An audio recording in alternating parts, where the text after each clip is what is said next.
So this guy's name is Hideki Tojo.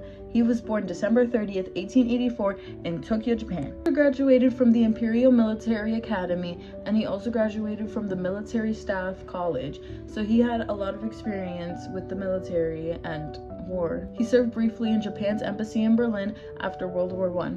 He was a skillful commander and right off the bat became noted for his stern disciplinarian. In 1928, he was made commander of the 1st Infantry Regiment, and in 1937, he was named Chief of Staff in the Kwantung Army. In 1938, he returned to Tokyo as Vice Minister of War. He also was one of the leading advocates of Japan's tripartite pact with Germany and Italy in 1940. Also in 1940, he was appointed Minister of War in the cabinet of Prime Minister. In 1941, he pledged his government to a Greater East Asia program. So summed up, he became Prime Minister of War and was very important to Japan. He became a very well-known advocate for nationalists and militarists. A very important promise he made to the people was he would settle the Chinese affair on Japanese terms.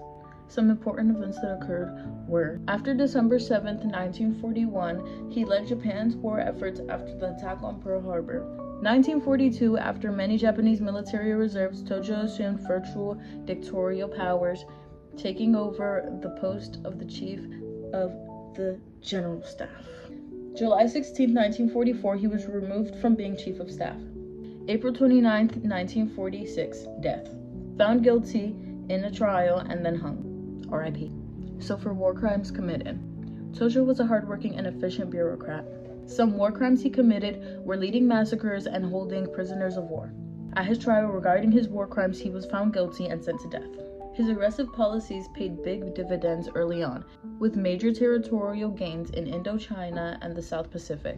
Eventually, those territories were taken and occupied by countries like the US and Russia. On September 11, 1945, Tojo shot himself in order to attempt suicide but was nursed back to life. He was eventually taken to trial and found guilty, and on December 23, 1948, he was hung. He's 63 years old.